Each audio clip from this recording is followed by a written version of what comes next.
जेके माण्हुनि खे माफ़ करण वारा बणबा आहिनि। को ज़्यादती करे थो, को नाइंसाफ़ी करे थो, तव्हां सां वेर पाए थो, तव्हां ख़ुदा करण उनखे बख़्शे छॾियो, अल्लाह जे नाले ते उन्हनि खे माफ़ करे छॾियो। जेको दिलि आज़ारी करे थो तव्हां उनजो जुर्म माफ़ कयो, जेको तव्हां खां वेर वठे थो तव्हां उनखे बख़्शे छॾियो। अल्लाह ताला इन माफ़ करण वारे जा मक़ाम मर्तबा पाण ख़ुदि अल्लाह बुलंद फरमाईंदो आहे। क़ुरान थो फरमाए वस्बिर अला मा यक़ूलून वहजुरहुम हजरन जमीला। ऐं जेके माण्हू तव्हांखे मेहणा ॾियनि था या उहे माण्हू जेके तव्हांखे बुरो भलो चवंदा उन्हनि जी ॻाल्हियुनि ते सब्र कयो ऐं सुहिणे नमूने सां उन्हनि खे छॾे ॾियो। हिकिड़नि माण्हुनि जी आदत हूंदी आहे न त हरू भरू बि ॾंगींदा, हरू भरू बि ज़्यादती कंदा, हरू भरू मेहणा ॾींदा, वेठा हूंदा, 1000 बार माण्हू सम्झाए तॾहिं बि उन्हनि खे मेहणनि ॾियण जी आदत न वेंदी आहे। मां घणनि माण्हुनि खे अहिड़नि खे सुञाणा थो, हुननि जी कचहरी में वेह त ॼाणी वाणी मेहणो ॾींदा, तानो ॾींदा, हरू भरू दिलि आज़ारी कंदा, उहे सम्झाइण जे बावजूदि नथा सम्झनि। क़ुरान थो फरमाए वहजुरहुम हजरन जमीला, उन्हनि खे छॾे ॾियो, उन्हनि खे सुहिणे नमूने सां छॾे ॾियो। तव्हां जेकॾहिं नथा हिदायत ॾेई सघो, अल्लाह उन्हनि जे नसीब में हिदायत न लिखी आहे, तव्हांजे नसीब में त अल्लाह सब्र लिखियो आहे न, तव्हां सब्र कयो, अल्लाह तव्हांखे अजुर इनाम अता फरमाईंदो। हिकिड़नि माण्हुनि जे अंदरि मुख़्तलिफ़ जानवरनि जूं आदतूं हूंदियूं आहिनि। इहे जेके तानो ऐं मेहणो ॾियनि था न, इन्हनि में वरी विछुनि वारी आदत आहे। बुज़ुर्ग फरमाईंदा इहे विछुनि जी कतार पई वञे, डिघी कतार पई वञे, के पुछा कयो त तव्हांजो सरदार केरु आहे? विछुनि खां कंहिं पुछा कयो, हेॾी वॾी डिघी कतार न अॻु न पुठितो नज़र अचे, तव्हां वञो पिया, तव्हांजो सरदार केरु आहे? त हिकिड़े विछू चयो जंहिंजे पुछ ते हथु रखंदे उहो सरदार आहे, जंहिं ते हथु रखंदे उहो सरदार आहे। ॾंगींदो, जंहिंजे पुछ ते हथु रखबो त ॾंगींदो न। ॾंग माना सभिनी जी आदत ॾंगण आहे। अल्लाह जो क़ुरान थो फरमाए फ़अफ़ु अन्हुम वस्तग़फिर लहुम। ॿ ॻाल्हियूं अल्लाह फरमायूं, तव्हांखे जेको मेहणो ॾे या तव्हां सां जेको ज़्यादती करे, तव्हां सां अवणो हले, तव्हां उनखे माफ़ बि कयो, वस्तग़फिर लहुम, उनजे लाइ बख़्शिश जी दुआ बि घुरंदा कयो। अल्लाहु अकबर कबीरा। असांजो दीन ॾिसो केॾो भलो आहे, असांजो इस्लाम ॾिसो केॾो सुहिणो मज़हब आहे। अल्लाह जो क़ुरान थो फरमाए हिकिड़ो त तव्हां उनखे माफ़ कयो, ॿियो बेअकुल आहे, बेसमझा। अकुल वारो हुजे हा त इहो न करे हा, अकुल वारो हुजे हा त कंहिंजी दिलि न टोड़े हा, इल्म वारो हुजे हा त कंहिंसां ज़्यादती न करे हा, जेकॾहिं उहो दीनदार हुजे हा त उनखे सम्झ हुजे हा त जीअं मुंहिंजी इज़त आहे तीअं ॿिए जी बि इज़त आहे। उनखे ख़बर ई कोन्हे का, तॾहिं तव्हांखे अज़ियत थो पहुचाए। उनखे दीन जी, शरीयत जी, अल्लाह जे नबीअ जी तालीम जी ख़बर ई कोन्हे का। अल्लाह जो क़ुरान थो फरमाए पोइ वस्तग़फिर लहुम, तव्हां हुनजे लाइ बख़्शिश जी दुआ घुरी चईंदा कयो, माफ़ त कयो। ॾिसो सुभान अल्लाह, हिकिड़ो दफ़ो वरी सुभान अल्लाह चओ। अल्लाह जो क़ुरान थो फरमाए ख़ुज़िल अफ़्व वअमुर बिल उर्फ़ वअरिद अनिल जाहिलीन। माफ़ करणु इख्तियार कयो, माफ़ करणु सिखो, माण्हुनि खे बख़्श करणु सिखो ऐं उन्हनि खे नेकी जो हुकुम ॾियो। माण्हुनि खे सम्झायो, बाबा इहो जेको तूं करींदो न, कंहिंजो हक़ न खा, कंहिंसां ज़्यादती न कर, उन्हनि खे सम्झायो। जे नथो सम्झे, तव्हांजे बार बार सम्झाइण सां उहो ॻाल्हि नथो सम्झे, क़ुरान थो फरमाए वअरिद अनिल जाहिलीन, इहो जाहिल आहे, हिनखे छॾे ॾे, हिनखे पंहिंजे हाल ते छॾे ॾे, तूं अल्लाह अल्लाह करण वारी जमात में वञी शामिल। सुभान अल्लाह। ॿी जॻह ते रब थो फरमाए फस्फहि सफ़ह अल जमील। ॿुधो, पोइ हुननि जी ईज़ार असानियुनि ते, हुननि जेका माण्हुनि तव्हांखे तकलीफ़ ॾिनी, तव्हां सां ज़्यादती कई, तव्हां सुहिणे नमूने सां उन्हनि सां दरगुज़र कंदा रहो, छो त उन्हनि जी आदत आहे। तव्हांजी आदत दरगुज़र करण वारी हुअणु घुर्जे। सुभान अल्लाह। ॻाल्हि सम्झो था हले कोन था सम्झो? हज़रत शाह अब्दुल लतीफ़ भिटाई रहमतुल्लाह अलैह फरमायो आहे त हू चवनई तूं मचो वाता वराए, अॻु अॻराई जो करे खता सो खाए। जेको अॻराई करे, हरू ज़्यादती करे, खता उहो खाईंदो, अल्लाह वटि अज़ाब उहो लहंदो, अल्लाह वटि पुछाणो हुनजो थींदो। तूं मोमिन आहीं, तूं अल्लाह वारनि सां गॾु वेहण वारो आहीं, तूं उन्हनि खे छॾे ॾे, तूं माफ़ कर, अल्लाह ताला तुंहिंजा दर्जा बुलंद फरमाईंदो। रब थो फरमाए वलियाफ़ू वलियस्फ़ऊ। ॿुधो, तव्हां खे खपे त माण्हुनि जी ग़लतियुनि खे माफ़ कयो ऐं माण्हुनि जी ग़लतियुनि खे दरगुज़र कयो।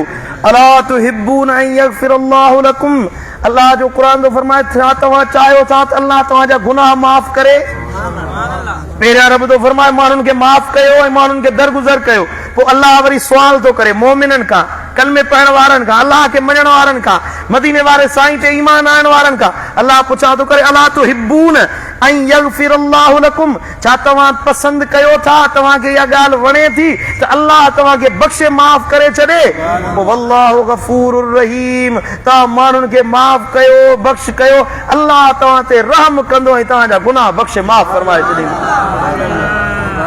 सुभान अल्लाह ऐं ॿी जॻह ते क़ुरान मदीने वारे साईं फरमायो अला अदुल्लुकुम अला मा यरफ़उल्लाहु बिहि दरजात मदीने वारे साईं फरमायो छा तव्हांखे ॿुधायां अहिड़नि कमनि जे बारे में जिन ते अमल करण सां अल्लाह तव्हांजा दर्जा बुलंद फरमाए छॾींदो अहिड़ा कम ॿुधायां तव्हांखे जिन ते अमल कयो अल्लाह तव्हांखे पंहिंजे कुर्बन वारा दर्जा नसीब फरमाए अर्ज़ कयो नम या रसूल अल्लाह हाओ मुंहिंजा महबूब छो न ॿुधायो कहिड़े कमनि सां अल्लाह दर्जा बुलंद फरमाईंदो साईं फरमायो तहलुम अन मन जहिल अलैक पोइ ॿुधो जेको तव्हां सां जिहालत सां पेश अचे न तव्हां उन सां बुर्दबारी सां पेश ईंदा कयो जेको तव्हां सां जिहालत करे गारियूं थो ॾे घटि वधि थो ॻाल्हाए बुरो थो ॻाल्हाए ऐं साईं मुंहिंजा ताना थो ॾे मेहणा थो ॾे बुरो अमल थो करे वहिंवार तव्हां सां सुठो न अथसि तव्हांखे ॾेती लेती में कारोबार में तिजारत में वापार में केॾी महिल दुकान ते वेठा हूंदो अहिड़ो माण्हू अचे ॻिची में पवंदो तव्हां पंहिंजे मकतब में वेठा आहियो पंहिंजे दफ़्तर में वेठा आहियो पंहिंजे दुनिया जे कमकार में वेठा आहियो को हारी आहे पनी में हर पियो थो हलाए पासे वारे बने वारो को वात जो गंदो आहे अचे तव्हांखे गारियूं ॾेई वञे हरू भरू तव्हांजे बनो थोरे तव्हांजे पाणी वहाए छॾे को दुकान में अचे तव्हांखे घटि वधि ॻाल्हाए वञे रेट में ॻाल्हि नथी ठहे तव्हांखे घटि वधि थो ॻाल्हाए मदीने वारो साईं तो फरमाए इहो जाहिल आहे जेकॾहिं तव्हां सां हालत करे तहलुमो तव्हां उन सां बुर्दबारी सां पेश ईंदा कयो वताफू अमन ज़लमक अञा मथी ॻाल्हि मदीने वारे साईं फरमायो पर जेको तव्हां सां ज़्यादती करे तव्हांजो हक़ खाए तव्हां सां ज़ुल्म करे मदीने वारो तो फरमाए तव्हां उन्हनि खे माफ़ करे छॾींदा कयो हुन जिहालत कई पहिरियां हे वरी चए थो तव्हांजो हक़ खाई वञे मदीने वारो साईं तो फरमाए तॾहिं माफ़ कयो अञा वॾी ॻाल्हि साईं जन फरमायो वतुती मन हरमक ऐं जेको तव्हां खां टोड़े थो तव्हां खां रोके थो तव्हां खां झले थो तव्हां हुनखे अता करण वारा बणिजी वञो जेको तुंहिंजो हक़ खाई वञे न तूं वरी तोहफ़ा तहां वञी ॾीस हुनखे मदीने वारो साईं तो फरमाए तूं हुनखे ॾे हो तोखां रोके थो तूं हुनखे अता कर अल्लाह तुंहिंजा दर्जा बुलंद फरमाईंदो अञा अॻियां मदीने वारे साईं फरमायो वतसिलु मन कताक जेको तोखां छिने तूं हुन सां जोड़ण वारो बणिजी वञ माइटनि में मिटनि में हिकिड़ा हरू भरू भटकाव ते वेठा हूंदा आहिनि अगर साईं फरमायो त किबला साईं त माइटनि खे परचाए विहारनि ईअं आहे जे ॾेदरनि खे थाल में गॾु कजे हिकिड़ो रख त ॿियो बुल ॾेई हलियो ईंदो हुनखे रख त टियों बुल ॾेई हलियो ईंदो गॾु थींदा कोन पर मदीने वारो साईं तो फरमायो तसिलो मन कतअक जेको तोखां टोड़े तूं हुन सां जोड़ण वारो बणिजी वञ जोड़बो तॾहिं जॾहिं तूं सबुर कंदे जॾहिं हुननि जी एप पोशी कंदे ज़रूर इंसान आहे बाबा मिटी माइटी माना इहा अहिड़ी शइ आहे जेका हमेशह जे लाइ हलणी आहे हाणे हिकिड़ो माण्हू आहे उनजी कंहिंसां माइटी आहे चाचो आहे मामो आहे भाउ आहे अबो आहे सोट आहे मासात आहे इहे रिश्ता तव्हांजे वस जा न आहिनि इहे अल्लाह ताला जे तरफ़ां कुदरतनि थी विया आहिनि हाणे उन्हनि खे निभाइणो आहे उन्हनि खे हलाइणो आहे उन्हनि सां जोड़े हलणो आहे अॻियां ज़िंदगी गुज़ारणी आहे जेकॾहिं उन में का अणबण थिए थी उहो साम्हूं वारो ज़्यादती करे थो टोड़ण जी कोशिशि थो करे तूं हली वञ हुन सां जोड़ण वारो थी मुंहिंजो दिलबर नबी मुंहिंजो आका थो फरमाए अल्लाह तोखे पंहिंजे कुर्बन में विहारे छॾींदो तुंहिंजा दर्जा बुलंद फरमाए छॾींदो सम्झो था ऐं क़ुरान थो फरमाए त इहा वॾी हिकिड़े अज़म जी ॻाल्हि आहे इहा वॾी हिकिड़ी महिनत जी ॻाल्हि आहे जो माण्हू माफ़ करे इहा वॾी ॻाल्हि आहे हिकिड़ी वॾी ॻाल्हि आहे माण्हुनि जे लाइ ॾुखी ॻाल्हि आहे पर ॾुखियाई में अल्लाह जो कुर्ब अञा वधीक नसीब थींदो आहे छा सभिनी खां भलो बदिलो उनखे वराए मारण न आहे बल्कि उनखे माफ़ करणु आहे माफ़ करण में हमेशह जी सआदत आहे मुझा किबला आलम अल्लाह सदन के खिजरी हयाती अता फरमाए। अल्लाह मुर्शिदन जो सायो असांजे सिरन ते हमेशा कायम ऐं दाइम फरमाए। सब चो आमीन। मुझा किबला आलम हमेशा पाण सां जन ज़्यादतियूं कयूं, गारियूं ॾिनियूं, घटि वधि ॻाल्हायो, साईं जन कॾहिं वरंदी न ॾिनी, कॾहिं वराए जुमिलो न ॻाल्हायो, कॾहिं वराए उन्हनि खे घटि वधि न ॻाल्हायो। माण्हुनि साईं अहिड़ा लफ़्ज़ ॻाल्हाया जेकर उहो को साईं शहर जो को जाहिल गली में फिरंदड़ लोफर माण्हू बि अहिड़ी ज़बान इस्तेमालु न करे, अहिड़ी ज़बान मिंबर ते साईं जन जे लाइ इस्तेमालु कई वई। हज़रत साईं जन उन्हनि जे लाइ दुआऊं घुरियूं। अॼु निहारियो त नालो सिंध सॼी में दिलबर साईं जो आहे, ॿिए कंहिंजो आहे? अल्लाह ताला केॾी इज़त बुलंद फरमाई आहे। उहे माण्हू मञनि था, चवंदा हे जेको दिलबर साईं सबुर करे थो, माफ़ करे थो, अल्लाह इन जे करे इज़त वधाए छॾी। इहो असां वटि अल्लाह ताला ज़ाहिरी साम्हूं हिकिड़ो मिसाल असांखे ॾिनो आहे। ईअं न आहे त इहो रुगी दिलबर साईं जे लाइ दर्जा आहे, न, अमल जेको कंदो अलाह हुनखे नवाज़ींदो। तव्हां जे चाहियो था अल्लाह तव्हांखे इज़त ॾे, तव्हांखे एतिराम वारो बणाए। मदीने वारे साईं फरमायो, कसम आहे उन ज़ात जो जंहिंजे हथ में मूं मुहम्मद करीम जी जान आहे, जेको माफ़ कंदो अल्लाह हुनजी इज़त घटाईंदो कोन, हुनजी इज़त वधाए छॾींदो। अब नबी कसम खणी ॻाल्हि करे त उहा ॻाल्हि हक़ हूंदी न। मुंहिंजा किबला आलम लिखंदा त जेके मुड़िया से जुड़िया, जेके मुड़िया से अल्लाह सां जुड़िया, इन जे करे मुड़ण वारा थी वञो, माफ़ करण वारा थियो त अल्लाह राज़ी रहे। अल्लाह जो हबीब राज़ी।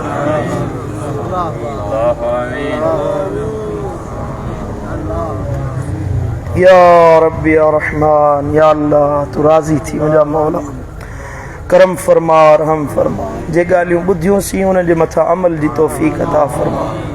ए मुंहिंजा मौला असांखे अमल वारो मोमिन मुस्लमान बणा। ए मुंहिंजा मौला ज़ुल्म ऐं ज़्यादती करण खां बचा। असांजी दिलियुनि में पंहिंजी मुहबत ऐं मारिफत पैदा फरमा। असांखे माफ़ी ॾियण वारो मुस्लमान बणा। ए मुंहिंजा मौला असां सभिनी जे मथां पंहिंजो ख़ासि रहमतूं नाज़िल फरमा। ए मुंहिंजा करीम रब असांजूं दुआऊं क़बूल फरमा। रमज़ान जी हिन रातियुनि जे वक़्त में तूं अल्लाह दुआऊं क़बूल फरमाईंदो आहीं। मौला असांजा अर्ज़ इल्तिजाऊं क़बूल फरमा। असांजा गुनाह माफ़ फरमा, ख़ताऊं दरगुज़र फरमा। मालिक महिरबान असांजे मथां ख़ासि रहमतूं नाज़िल फरमा। असांजे ऐबनि ऐं गुनाहनि ॾे न निहार जां, पंहिंजी रहमत ॾे निहार। मुंहिंजा मौला रमज़ान गुज़री अचे पुॼाणी जे ॾिहाड़नि ते पहुतो आहे। मौला असां तुंहिंजी इबादत जो हक़ अदा न करे सघियासीं, तुंहिंजे ज़िक्र जो, तुंहिंजी यादि जो हक़ अदा न करे सघियासीं। जीअं तो अल्लाह खे परचाइण जो हक़ हुयो, मौला असां उहो हक़ अदा न करे सघियासीं। पर जहिड़ो हाल हुयो तो अल्लाह जे आॾो पेश आहे। मौला जहिड़ो हाल आहे तो रब जे साम्हूं पेश आहे। मौला मेरा मुंहं आहिनि, गदला आहियूं, गुनहगार आहियूं, तुंहिंजा बाना आहियूं। ए मुंहिंजा करीम रब असांखे माफ़ी अता फरमा। असांजा गुनाह माफ़ फरमा, असांजूं ख़ताऊं दरगुज़र फरमा। ए मुंहिंजा मौला असांजे हीणे हाल ते रहम फरमा। असांजे हीणे हाल ते रहम फरमा। असांजे ऐबनि खे न उघाड़जा। ए मुंहिंजा मौला दुनिया आख़िरत में पंहिंजो पर्दो रखाइजा। तुंहिंजो नालो सत्तार आहे, ईअं सतुर कजा। मुंहिंजा मौला तुंहिंजो नालो गफ़ार आहे, ईअं बख़्शिश फरमाइजा। जीअं तुंहिंजो नालो, जीअं तुंहिंजो शान आहे, उन शान मुताबिक़ अता फरमा। हे मुंहिंजा मौला असांजे हीणे हाल ते रहम फरमा। हे मुंहिंजा मौला असां वटि लफ़्ज़ न आहिनि तो अल्लाह खां घुरी सघूं। असां पंहिंजे हाल मुताबिक़ अर्ज़ कयूं था, तूं पंहिंजे शान मुताबिक़ अता फरमा। जेकी हिन दुआ ते आमीन चवनि था तन सभिनी जा मक़सद पूरा फरमा। मौला ए मोतकिफ़, ए कुराड़ा छिंडाड़ियुनि वारा तुंहिंजे दर ते वेठा आहिनि, अर्ज़ गुज़ार आहे। मौला ए कुराड़नि जूं अछूं ॾाढ़ूं मेर अथई तुंहिंजे दर ते। असांजे हीणे हाल ते रहम फरमा। मौला असांजा गुनाह माफ़ फरमा। मुस्लमाननि जी मदद फरमा। ए मुंहिंजा मौला फ़लस्तीन जे मुस्लमाननि जी मदद फरमा। ग़ज़ा जे मज़लूम भाइरनि जी मदद फरमा। मासूम मर्द न्याणियुनि जी मदद फरमा। ईरान जे मुस्लमाननि जी मदद फरमा। मुंहिंजा मौला दुश्मननि खे नेस्त ऐं नाबूद फरमा। मौला मदीने वारे साईं जी उम्मत जो ख़ैर फरमा। मौला यहूदी ऐं नसारा हलाऊं करे मुसलमाननि ते चढ़ायूं कंदा उन्हनि खे नेस ऐं नाबूद फरमा।